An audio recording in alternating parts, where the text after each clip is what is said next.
were doing a travel guide on Delhi, Jaipur, Agra, and somewhere in some context, we needed pictures of Gandhiji's assassination. Now, it's such a, you will wonder that we did not have the pictures of Gandhiji's assassination here either with the Times of India syndication or any of our newspapers. What do you think about digital art? Personally, I do not call it art. I actually went to villages and to houses that were destroyed by the floods, where there were children and people and families who spoke about, ma'am हमने तो अपना fridge ऐसे जाते देखा, bed ऐसे जाता देखा. There were snakes in the water. They didn't go. Oh my God. They didn't have food for so many days, and all the mud and the sluggishness of the aftermaths of the flood was there. That actually shook me, and they were still in smiles.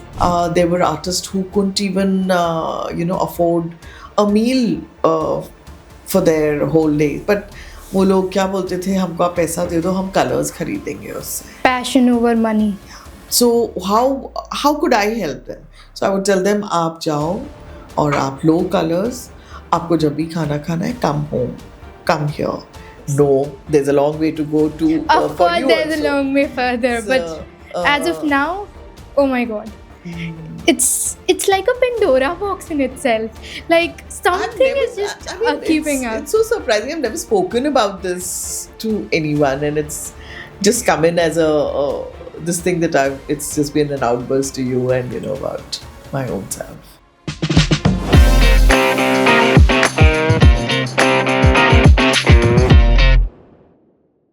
At the intersection of art, storytelling, and strategy, she's an art writer, curator, and advisor currently working with Dhumimal Gallery, managing artist portfolios while shaping curatorial narratives. She translates artistic intent into compelling cultural conversations. She is none other than Kiran Mohan. Welcome, ma'am. Hello. Hi. Welcome to our podcast, CineMalt Originals. How are you? I've just been doing fine, thank you.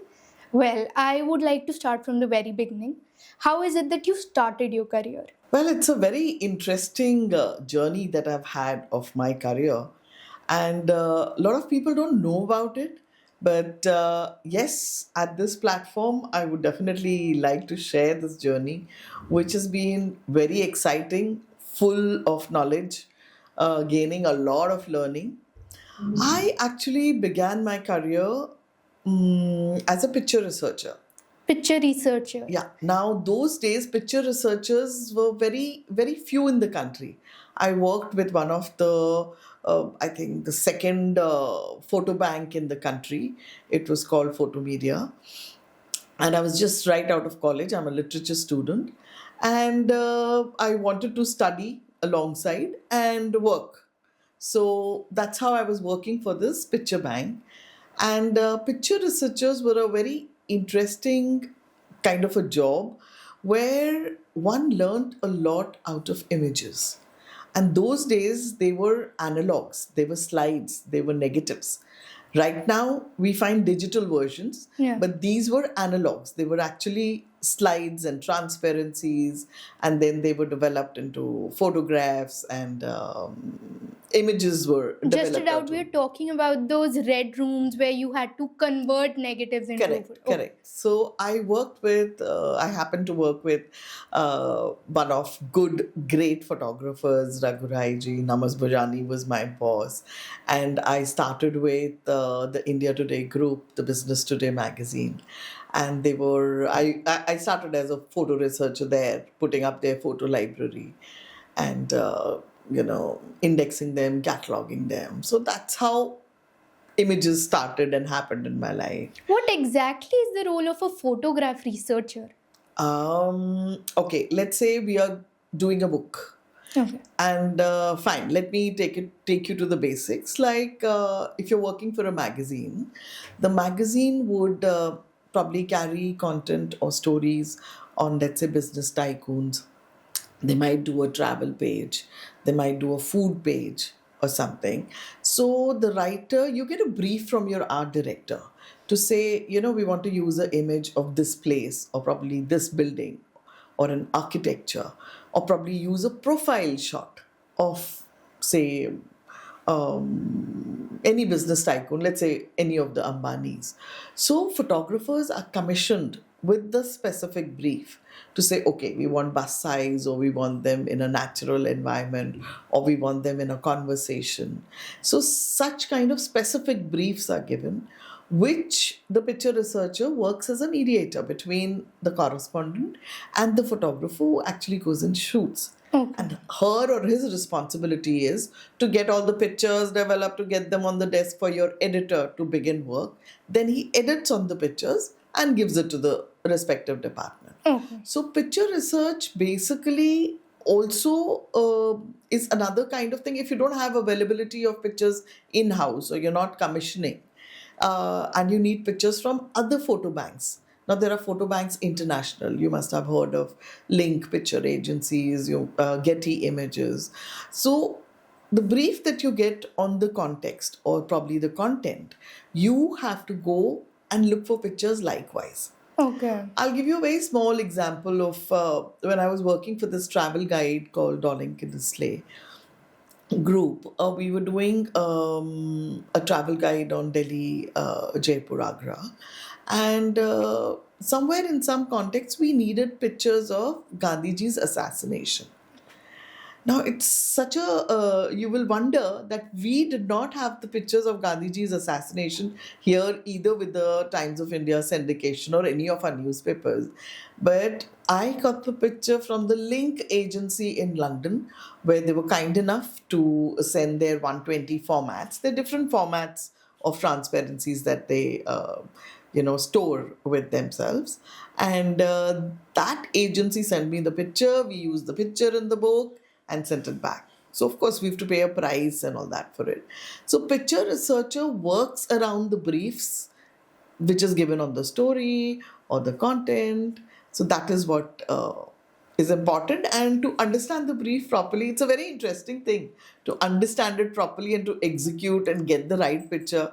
It's like one kind of an achievement to say, oh, we've done justice to the story or the content.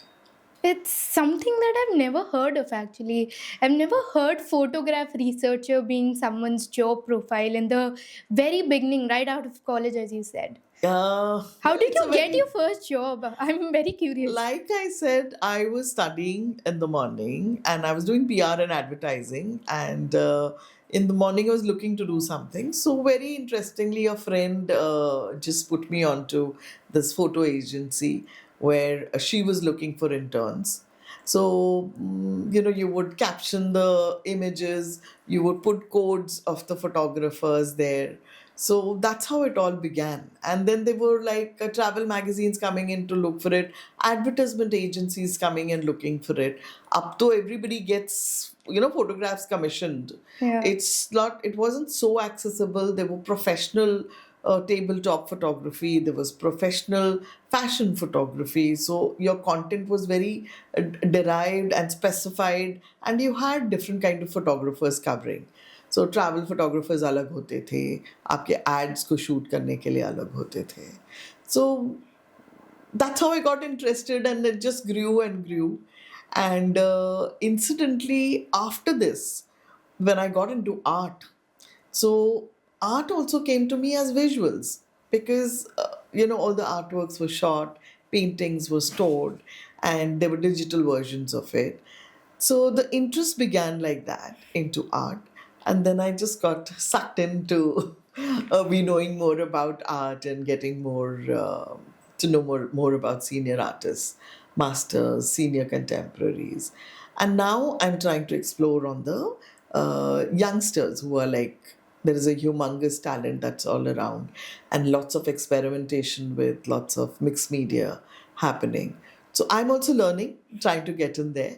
But yes, that's how art happened to me after picture research. Yeah, because as far as I can make out, it's more of that you worked in the news side of the part, news and photos, and then you've shifted into a completely creative field, which is not at all connected to news, as far as I know. Yeah. So, this creative side is currently linked to visuals majorly.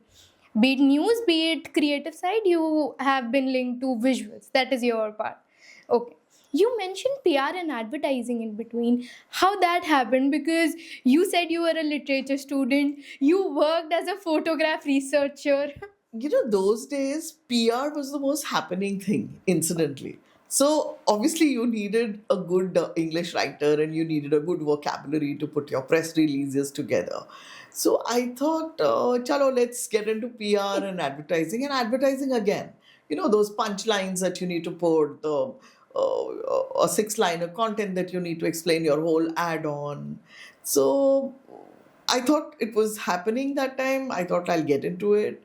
In fact, I nearly joined Mudra Communications. That was one of the largest PR company that time.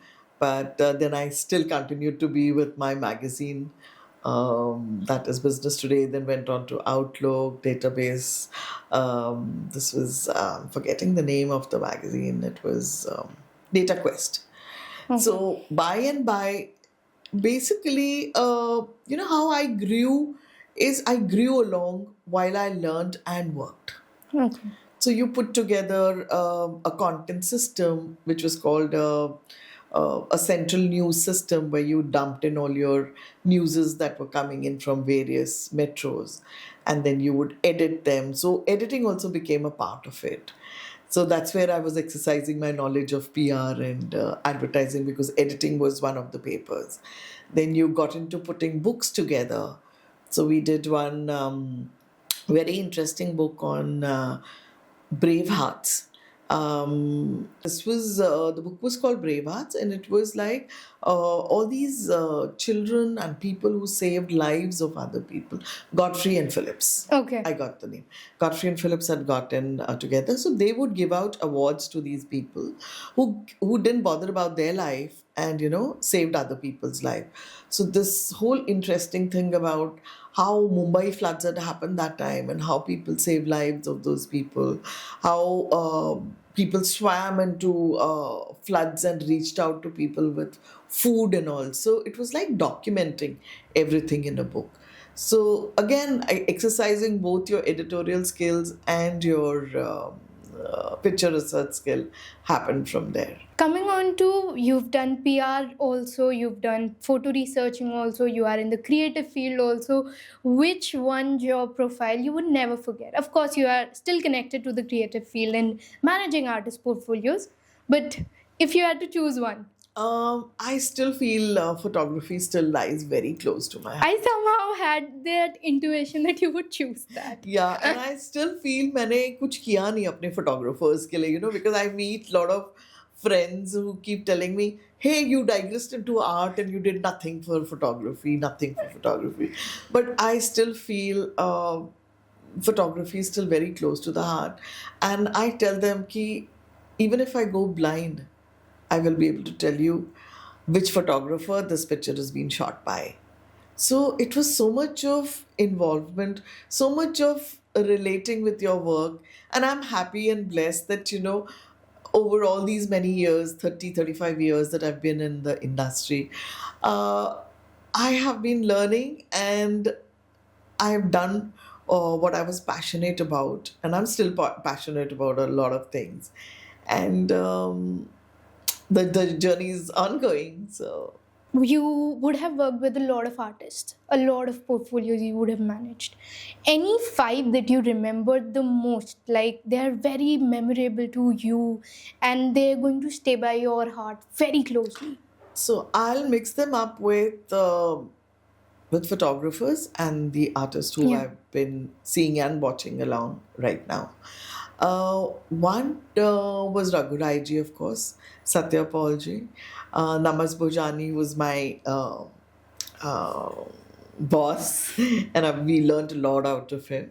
And later on, he went to be an editor for Vogue magazine, so it was more into fashion.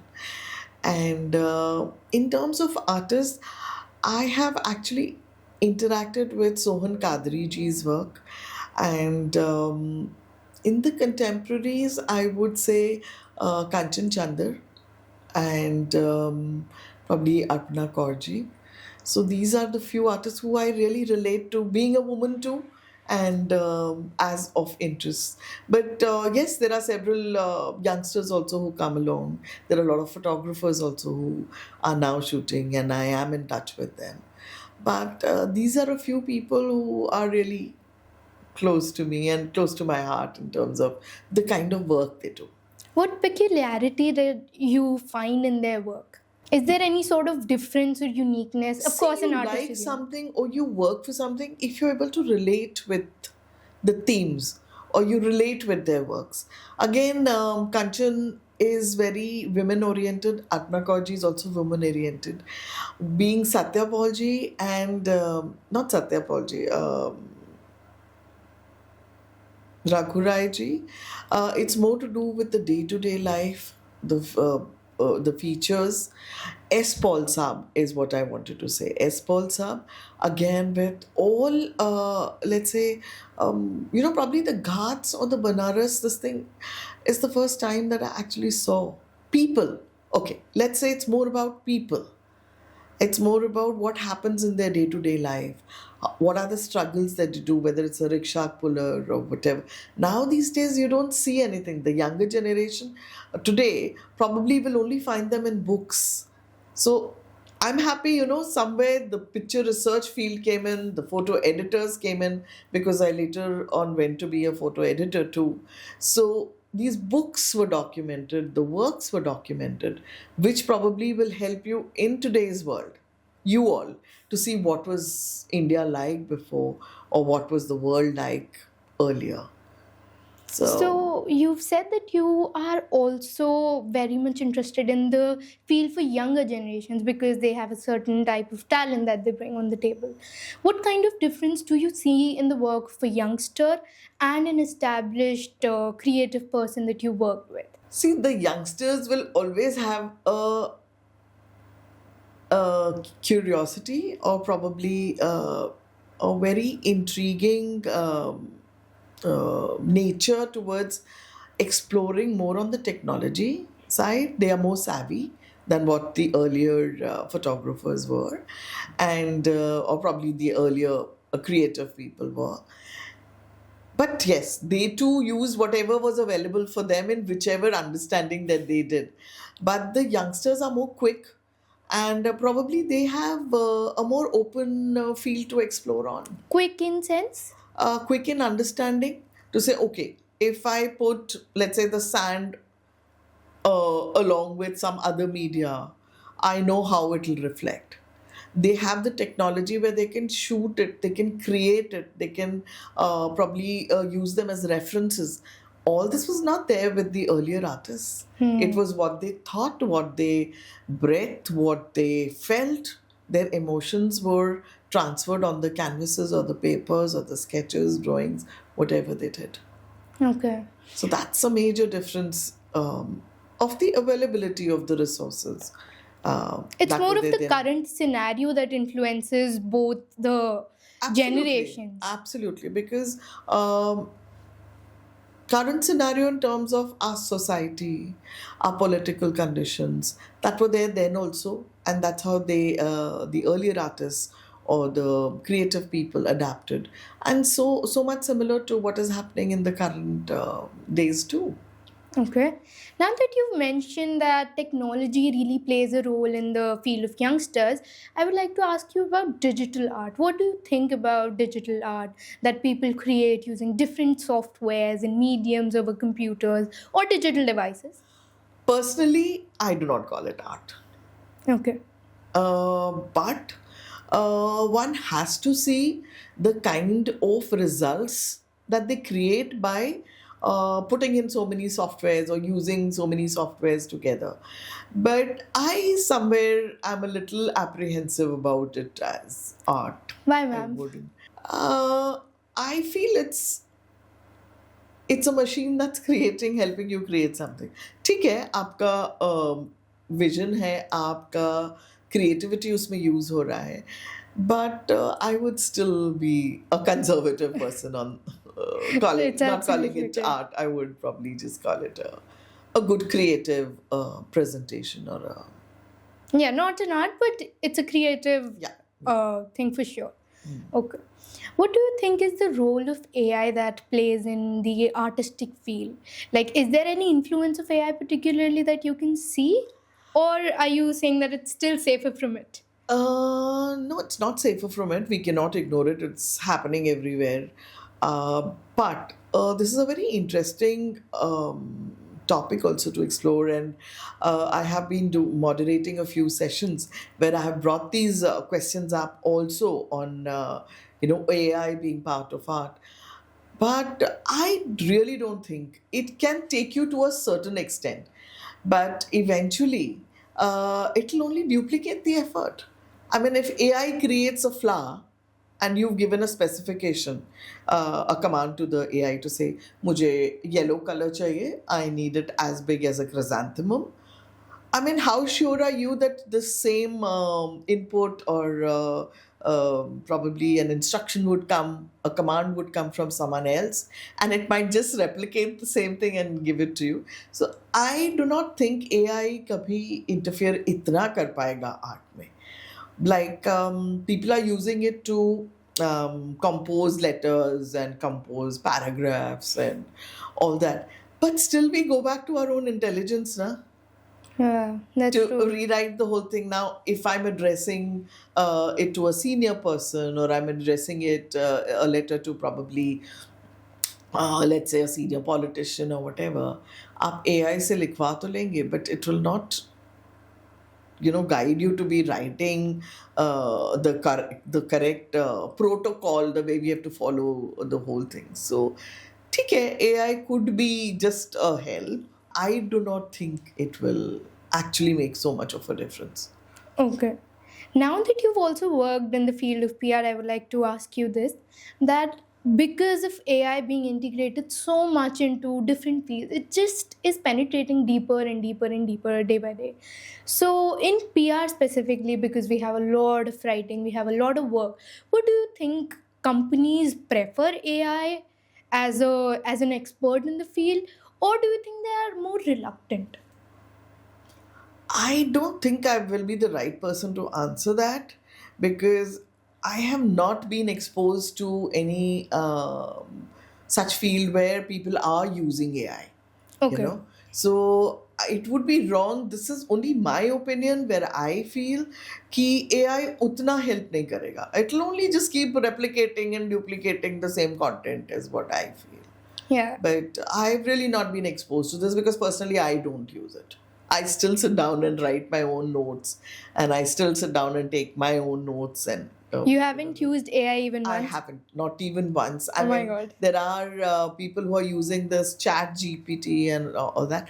I haven't even tried downloading or using it. So Oh my god, that's an achievement to be honest in this generation because every third person is using yeah, AI being honest. no, I haven't even tried a hand on it. Of course, being someone who's so much into a creative field, I can't imagine you using AI for any more creativity for sure. It's more a personal choice and your own aesthetics that you want to keep and stick to, probably. That's how I would feel about AI. What's your hobby, ma'am? I'm just curious to know about it because you're saying that you're so much into creative field. Do you get time out for a different hobby? Uh, I like to read a lot, which I read normally on airports whenever I'm waiting for flights. I would love to do that. And you'll be surprised. Love to sing, and what I did on the first of this Jan was I pulled out all ABBA numbers, pulled out all Carpenters, Bee Gees, and I sang along with them while I was cooking in the morning. So, music again is very close to my heart, and it is any kind of music. I'm not like very this thing. If I go out with my kids or with some youngsters and they're playing dum dum and some jam and all, I enjoy it with them. So I just possibly gel with whatever is there. But yes, music again is something very close to my heart. Music, writing, photography, art I don't pieces? shoot. I never wanted to be a photographer. The Okay. reason being because I never wanted to have any kind of a bias.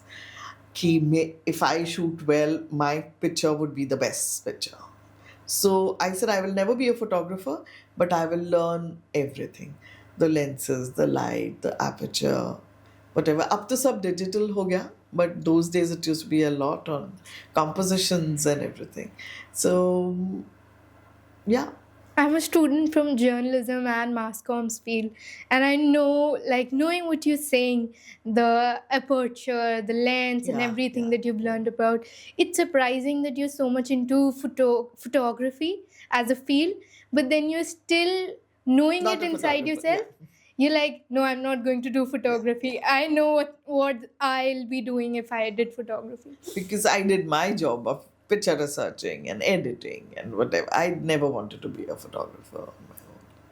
From the beginning, you ever thought that you wanted to go in this field, or you had a different vision to your career? No, when we all started, there were very limited areas or fields for And we are explorations. talking about which year? Education, I'm talking about the 80s. I Okay. passed out in 86 from college.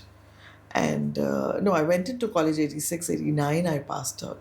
So it was either you go on to do your MA and get into a lecturership.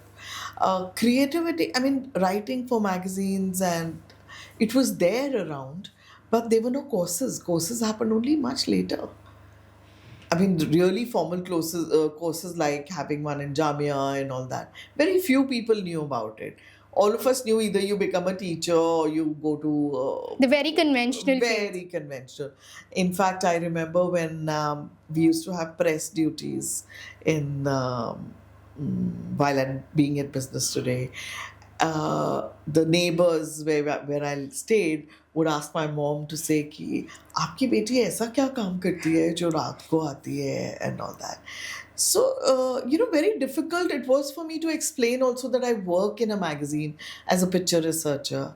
And by, now this has become such a field that it is very important to have a picture researchers.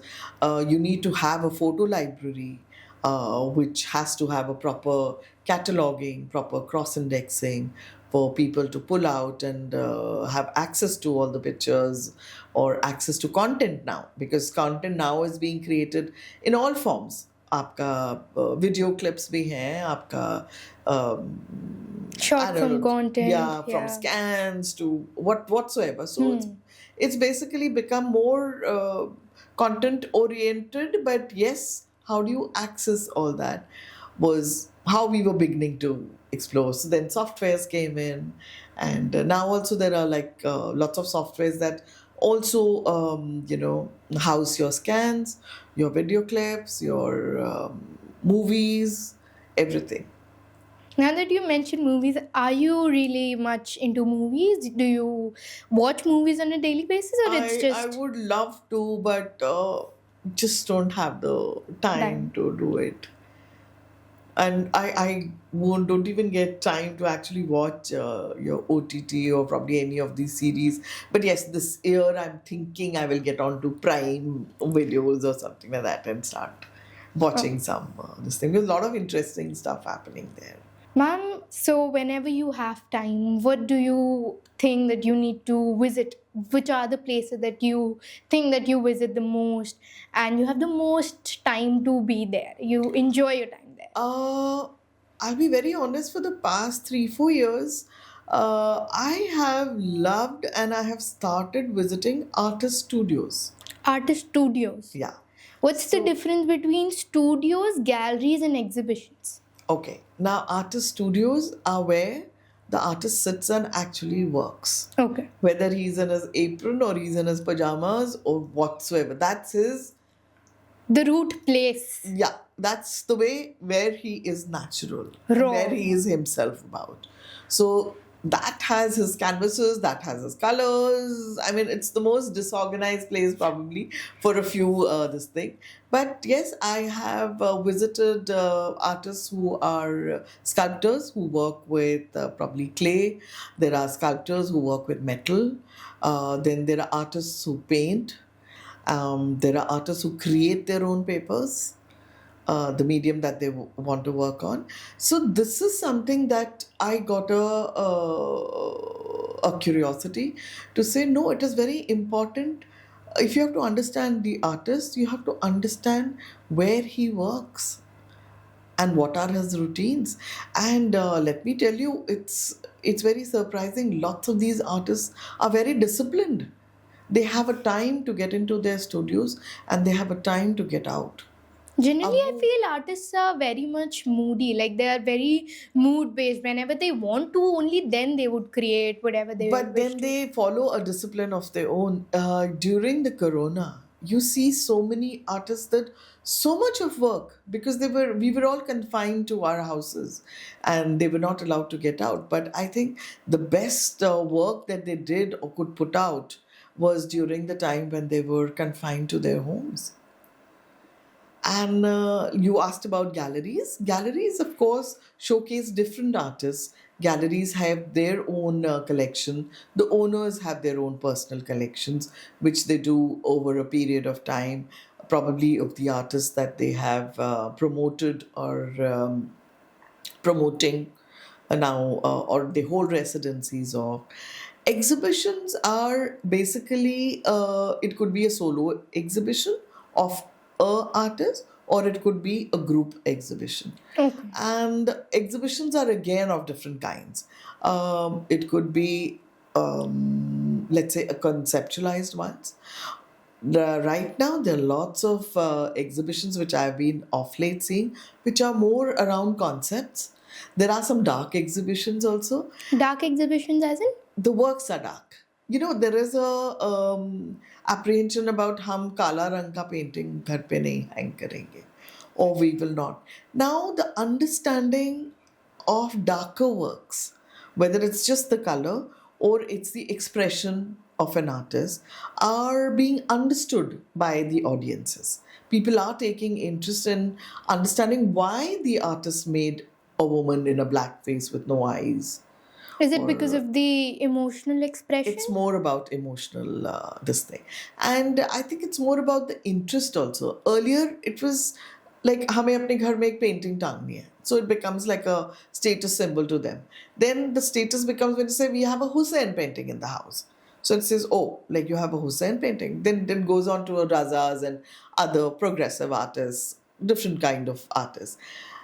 But now people want to hang what they like. I think paintings have been sort of a status symbol from quite the time. Like hanging huge paintings on their walls was just like it wasn't just refined, confined to a decorative piece. It was rather something to show off, I think. But if you see the histories, our calendars were our first paintings. When we grew up, the images that we saw were on calendars. Remember, we would save them and say we will cover our books with this, or we'll get it framed. And it's a gradual progression. It's a gradual progression for each family to its own. And again, a very, very personal choice of how do you want to see, whether you want to see abstract works, or you want to see figuratives, or you want to see any other kind of serious art. So it's more of a choice based thing Yeah. rather than a Yeah. society based thing. And exhibitions here again, I would want to mention about the way a curator puts in. So, nowadays, curator term is being taken very lightly, to say anybody calls themselves a curator. But actually, if you go to the in depth reading about curators, the curator actually lives with the artist. When you prepare for a show, it's like a year's work, or probably a 6 months work of living with the artist, working with his collection. What is he creating? Is there a theme, or is there a goal, or a reason for holding that exhibition? Commercialization has of late come in. That's where you have these digital arts and this thing. That's why I don't really accept that as art. But curation plays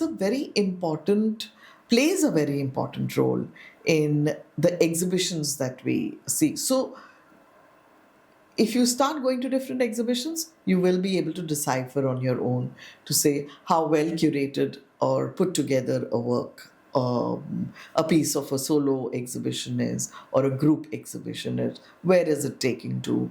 What is the goal of it? How well is it being documented? What do you have to say about the life of being a curator? You said that that person lives very closely with the artist and goes for a prep of about 6 months to 1 year before a show or exhibition or whatever, wherever the artwork is displayed. What kind of work does a curator do for an artist? Okay, since we've been talking about photography, I will first speak about that. It's, let's say, a curator works with a photographer. And I remember seeing a photographer who was documenting HIV/AIDS patients. Okay. And these were basically patients they were truck drivers. So, because of their lifestyle or whatsoever, they had contaminated, I mean, they'd got this disease. Now, to be living with that person and documenting his lifestyle, the photographer actually lived in that 10 by 11 room with the patient, with that truck driver, went around living his day to day life. It had not affected him. He knew he was affected by the disease, but he did not stop driving. He did his daily chores. He did his daily lifestyle. He would go out, eat, smoke, visit places. And that is what the photographer, while he was with him, was documenting.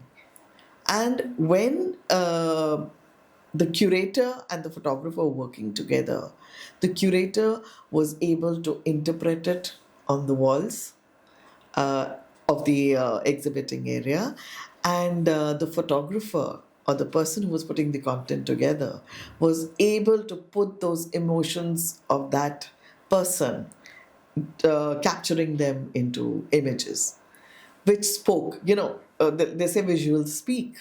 A They picture speaks actually, 1,000 words. yes, Yeah. and every visual has a story to tell. In the similar way, even when you work with an artist, when I was working with Kanchanji, I happened to curate her first. I mean, she gave me a break. She hadn't. She hadn't exhibited for quite, let's say, 10 years, I think. So she wanted to come back and do this. And she works on the torsos, the women torsos, and different mediums, and with sequence works and silver foils and several other mediums. So when I was curating her show for 6 months, I actually went every second, third day in her studio and sat and just watched her. So when I was putting my curatorial essay or the note together, I made a mention of how she would come down every day and put her radio on and the kind of music she heard, who was her inspiration. Um, all that was observed and then put. So when you start imbibing or living with the artist, you also start understanding her emotions. Where is it coming from? What is the reason why? And it's a tedious work that she would put together. Similar way, all the artists work very hard. It's it's sad that we put a price tag to it, but actually the kind of hard work, It's the priceless. emotion, yeah, there is absolutely no price to it. So you start living with the artist, you start observing. Then comes the final time when you need to showcase the works. So actually, the curator is to be involved. If it's a photographer, what are the kind of digital prints you're going to be making? If it's an artist, then what's the kind of framing? How is it going to be presented? Whether they need different frames, etc., etc. What are you trying to, probably string in a story to the whole exhibition? So it's So, basically a translation of an artist with his work both absolutely, together. yeah, That's yeah. what a curator do. Curators, this thing is, and it's something of a lot of responsibility, because what an artist, you actually become a language for the artist. They create, they tell you, but the curator becomes a mediator between the audiences and the artists. Capturing their real essence, Yeah, their yeah. core is And really explaining, important. that you have to talk about their works. Artists will never be able to sell their works and talk about it. They'll tell you where they're coming from, like I said, every this thing has a story. I did another show which was Rajeshwar Raoji. He follows a different technique. He's from Hyderabad, and he works on satire. It was Satire it was through painting. through his works, yeah. Oh my So god. when you are with the gentleman, he has these, his own way of joking and his own way of conveying to you. So you have to live with him to understand his satire that he actually puts together in his works. So he does a scratch technique, which is on the reverse of an acrylic. What's a So scratch technique? there's an acrylic sheet, he puts color on it, and जो आप सामने देखेंगे वो पीछे actually scratch करते हैं. Oh, okay. So it's a reverse of what you see. So the color he uses, the figures he puts together, the topics he uses are all around satire. So, yes, curators understanding, there is a lot of bonding and a closeness you have to have with your. And also, you're spending so much time with the artist. There is some kind of affection or some kind of bond to be made over time, I think. Yeah, the bond develops. Yeah, because then only the writing would showcase it. Yeah. You need to capture that essence, so you need a certain bond. Any challenging artist that you've been with, like you have found it very difficult to curate the artwork or even the artist? Mm, I wouldn't say difficult, but and this is not something that I curated, but I did work on this entire project. This was like very off late. Ashok Bhaumik ji, he's a very senior artist, and he's an educationist, and he knows definitely more than what I know. But to be understanding where the artist demands and commands his a respect and his knowledge on the work, or probably knowledge on his subjects or the subjects of the past, you have to give him that space. And I think it's not challenging or difficult to work with any of the artists, whether seniors or rigid artists. You just give them their space. You give them the time to listen and understand, and everything falls into place. Ashok sir came for a podcast here and Yeah. he brings that kind of Yeah. aura and space with him. You just Absolutely. automatically give in that respect and he Yeah. emits that warmth, I feel. Absolutely. So, So you can understand yeah, what I it is. can, It's- because as soon as you mentioned that he brings in a certain sort of, aura with him, Yeah. I could surely get it. Because as soon as he entered and he sat, that peace and that calm, Yeah. and it was just. There is no scare about it. You feel that you're going to get something, and when you get something that you're learning from, that's the biggest thing you can possibly get out of a person. How demanding is this field of yours? Do you have time for other things at your home, your place, or your most of the day just goes by in? No, I think I spend maximum of my time on my work, and it's like 24/7. Either a client is calling or someone else is calling for some help or some inquiry or whatever. But I've always been available. I've always tried to be available with whatever kind of help or assistance that I could be of. So, yeah, that's what has created this bond also in the fraternity. And there is some kind of trust, and they know that Kiran ke paas chala gaya, it will be delivered. Now it will happen. So that is something I'm blessed with and I enjoy. You So, said that there's no challenging artist as such, or you just need to understand their space and time and everything.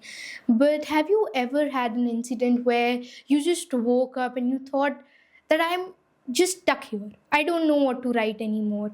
I don't know what to, express. There's just so much that you can't put it into words, because it sometimes is difficult to put your feelings and your emotions or even the other person's expressions into words, and that is what you do. that's the reason why you need to spend quite a lot of time with the artist himself. So you have to go to his space, explore his likings and his dislikes. Challenging तो मुझे कभी नहीं मिला, पर you have to speak in their own language. If I go and start talking to somebody in English who is very probably understands Hindi or his language is Hindi, uh, That person is I going will to not be able to get the content out of him because जो वो express करना चाहता है वो अपनी भाषा में ही express करेगा Of course.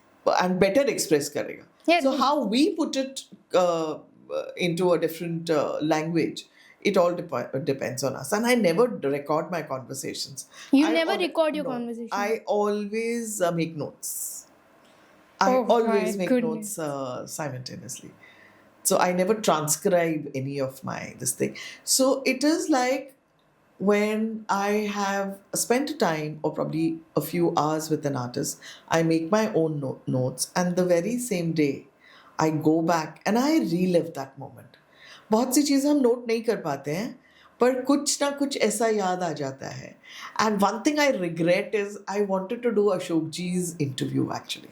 Okay. And I couldn't do it because of some constraint of time, and I didn't want to do a very haphazard job. I did begin writing about him, documenting, but मैं कर नहीं पाई complete. But someday I will try and put that together.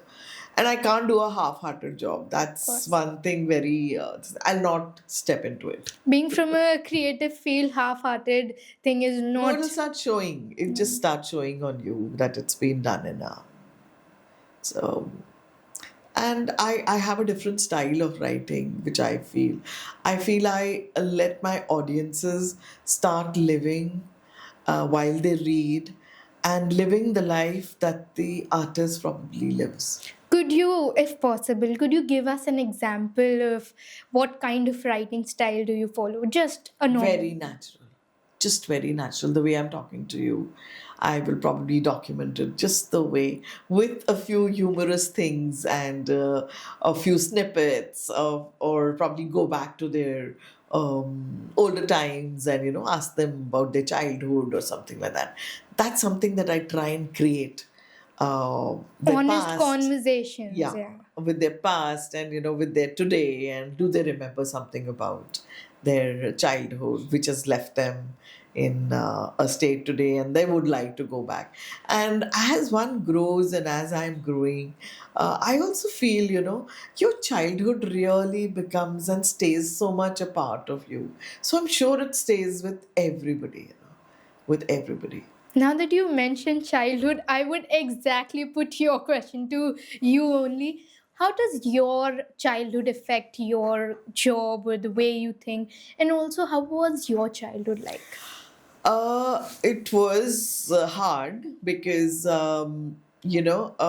we had shifted into Delhi, but I was lucky that my our parents gave us the right education, and in those days it was no, educate them. That's the best we could give to our girls or to our daughters.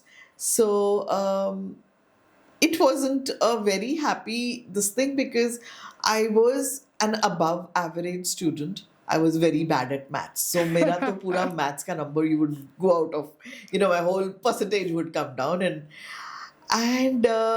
but what I learned out of my childhood, which I am thankful and I practice today also, apart from those hard works and the hard times probably, I would learn to be happy.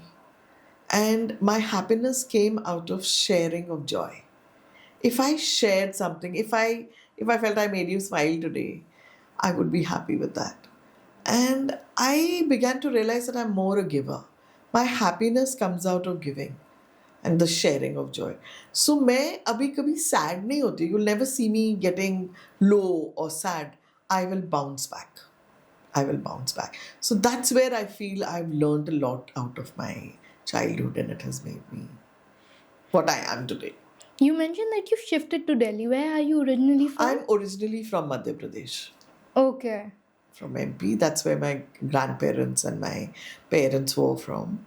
And for professional this thing, reasons they moved to Delhi. But my schooling and college and everything happened here in Delhi. Okay, you mentioned that your childhood was really hard. Why was it hard? Because we were getting used to the urban Okay. this thing in here, and with both parents getting into jobs, we didn't have a very luxurious kind of a childhood. Everybody was struggling to make it. So Accustoming to the environment the and shifting works to. and whatsoever studies. We never had tuitions those days. So it was like whatever you did on your own. But I remember going for a maths tuition because I had to get through 10th. Of course. So, these were our hardships that time of studying and availability of resources, commutability, you know. Delhi was not, parents wouldn't let us go into buses or let us go by autos or whatever. Now you all have so much, Ubers, yeah, Rapidos, yeah, yeah. yeah, everything. So, Is there any incident that has shaped you the way you are? It's very impactful for you in your life.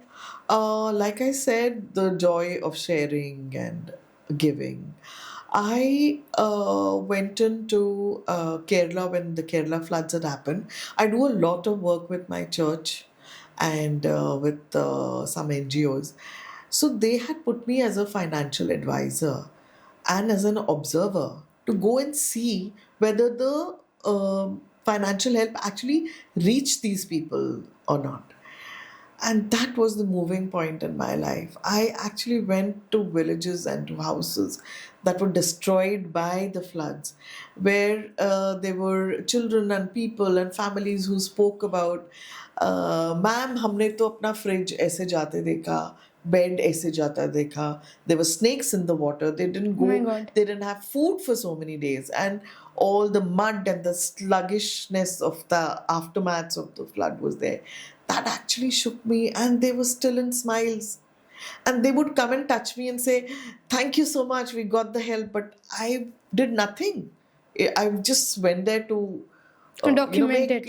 document it and probably make the observations that they did get their help. So that was one. And the second was during the Corona, when I was working at the church, where we were, pulling out rations for families who had lost their jobs. Auto walon ke paas job nahi tha, maids didn't happen. These two things really made me. And of course, my grandfather was a ELC pastor. So he would go to villages visiting congregations and making congregations. So in their house, the house was always open for food. Dal, chawal, and sabzi and chutney was a permanent this thing in the afternoon. Whosoever came, whether my dadi ate or did not eat, the person who arrived was food was given. So these little things have actually been there with me from my childhood, and probably I learned to practice that even today. You've always been connected to the roots, I feel. Yeah, And that is what is. people. Yeah, I feel, I can feel the pain of people. I can understand. And that is what you like also in the creative field as of now, Yeah, also. yeah. So Figuratives working and with human artists, emotion. and when I was running my own gallery, there were artists who couldn't even afford a meal for their whole day. But वो लोग क्या बोलते थे, हमको आप पैसा दे दो, हम कलर्स खरीदेंगे उससे. Passion over money. So how could I help them? So I would tell them, आप जाओ और आप लो colors. आपको जब भी खाना खाना है, come home, come here. We would provide food to them. I still have a few colleagues of mine who are still working with me, who have been with me during that time, where we would find whether it Which year? was, this was 2008, 2009. 2008 or 9. That's when And I began my gallery actually, and I was promoting younger artists. okay, so you've started working with the younger artist or for younger artists since 2008, 2009. What was the name of the gallery? It was called The Art Value. Of course. I just still feel I should have just probably continued with it. But okay, Why we'll did get you into. discontinue it?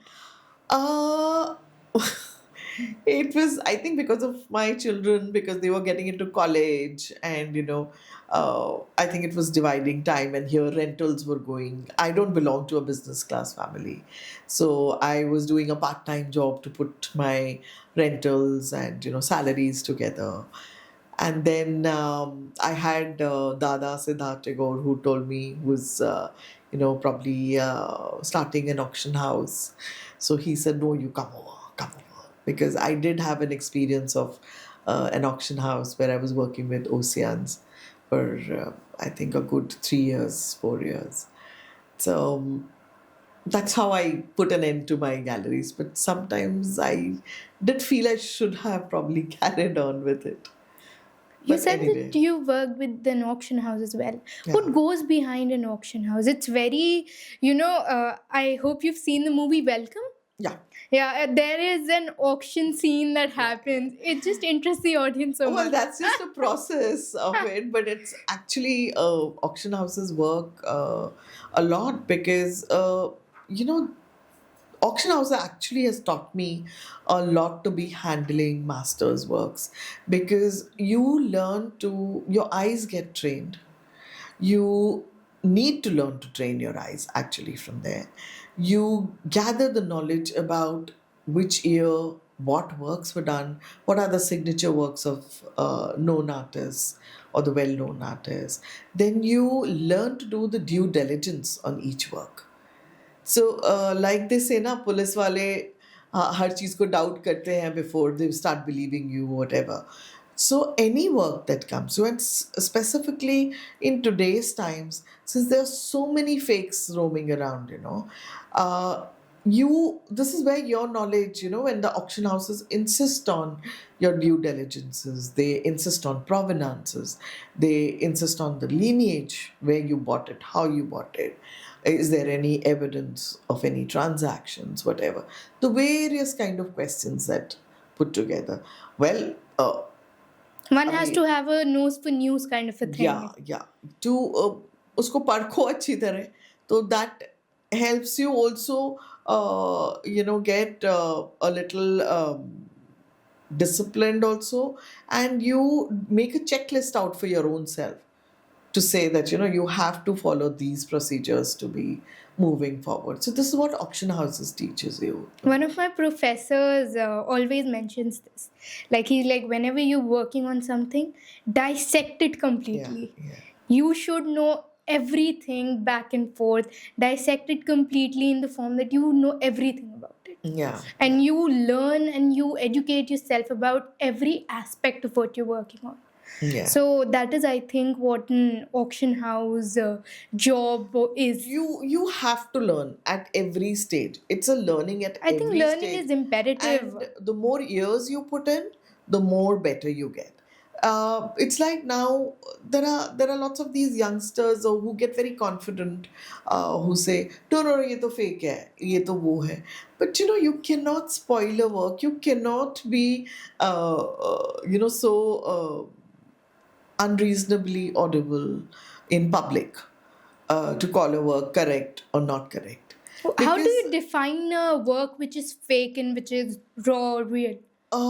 see, now there are lots of procedures. There are like there are forensic labs that tell you the age of the this thing, the canvases, probably the uh, oil paints that they use. So there are forensic support that is happening, but yet we haven't made a Tanishq in art as yet, that we go to an agency who investigates the work, who investigates the physical work, and probably the documents that come along with it.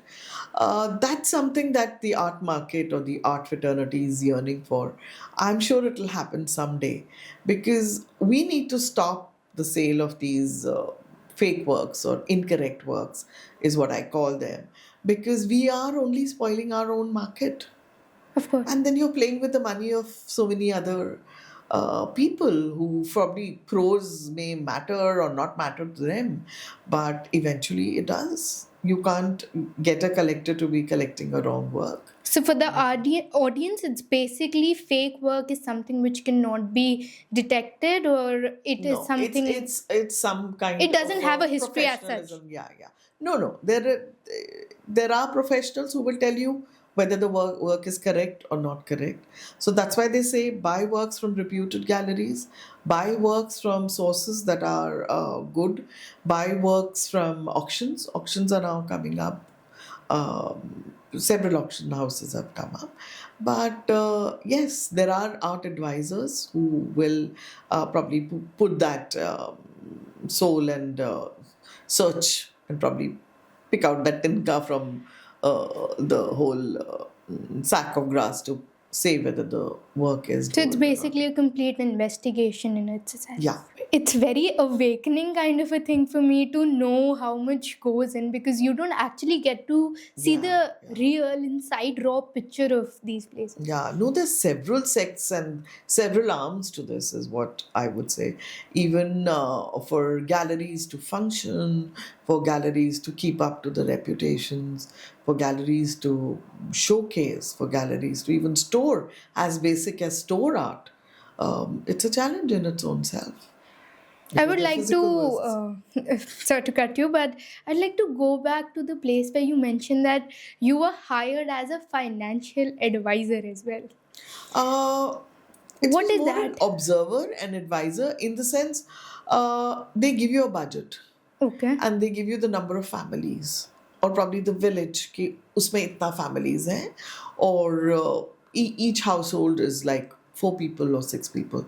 So how do you allocate those budgets to them? Okay, Okay. so then you go to these families, you figure out from them what is important for them. Is it a bed they require or is it food that they require? I think every aspect of your So, work is somewhat connected to investigation, research, and expression only, in well, some ways or the other. I think it's more to be just to get everybody get their share in the right proportion or the this thing. So I think it's more about that. But yes, उसके लिए आपको research करना पड़ता है. The More emotional than, aspect of it yeah, controls it. you need to bring out from them what do they need. Do they need clothes? Do they need food? Do they need probably like they said, fridge chala gaya, bed chala gaya. So Their उससे फिर need. allocate. Yeah, then you allocate. So you're given a budget to say X amount, and how do you in so many families try and support them with whatever they can begin with, at least they can begin with, because they lost their homes and everything, cattle and lots of it. I mean, it was really moving. It was really moving. It must be One, devastating to yeah, watch, yeah. I I mean, guess. it was hearing stories of people who, with their goats and cattle, moved them onto the roof of the house, and one member of the family stayed back just to see that they were safe. And how would he get his food? The helicopters would come and drop khana for him. My God. And when the rains have subsided, then people would go in boats and stuff like that to reach food to them. So, yeah, I'm actually working on a novel right now, and I would like to put all this together. What kind of a novel is it? Various facets of life. Um, Different how people anecdotes. and more oriented with work, more oriented with people interactions, and all of us have a story to tell. It's basically a complete journey. It and how it affects us, and how probably others can learn out of it. We've been learning. We've had mentors. Our bosses have been mentors. Our people who we work with are mentors. There are some people who we look up to, inspiration, who probably we have read about, etc., are mentors. So everybody plays a little or a big role in each other's life. So Is there any specific mentor who has played a really huge role in your life or shaping who you are as of now? I think my grandfather, I would give that to him. What kind of teaching did he inculcate in I you? think we are Protestant Christians. Okay. It was more related to compassion, biblical way of living, and it's like what he preached, he did.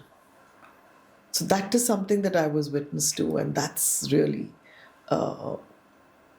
played a very important role in my life and the way I practice my life. It's more about compassion, giving, love, forgiveness. Basically, this conversation is just a compilation of different sort of aspects of your life, I Yeah. feel. And it's so interesting to know about you. I feel like you've done so much that now I'm lacking even fingers to count it on my fingertips. No, there's a long way to go to Of for course, you there's a also. long way further, but So, as of now, oh my god, it's like a Pandora box in itself. Like I've something never. is just I mean, keeping up. it's so surprising. I've never spoken about this to anyone, and it's just come in as a this thing that I've. It's just been an outburst to you, and about my own self.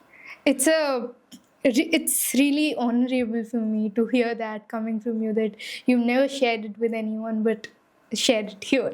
No, thank you so much for it, and I'm One privileged. final tip that you would give to the youngsters for whatever work they are doing, be it in creative field, be it in any different field, which is that one advice that you follow, you would want to pass it on? I think you should just follow your heart, and if you believe in yourself and you believe in what you're doing, don't get lost in the rat race and competitions and incorrect ways of leading your life. Everything will fall into place, everything will happen. The Lord's already written the plan for you. Just live with your heart and be grateful for everything. Thank you so much, ma'am. It was really amazing to have a conversation with you. It Thank was you so wonderful much. speaking to you too. Okay. Thank you so Thank you much. and God bless you. Yeah.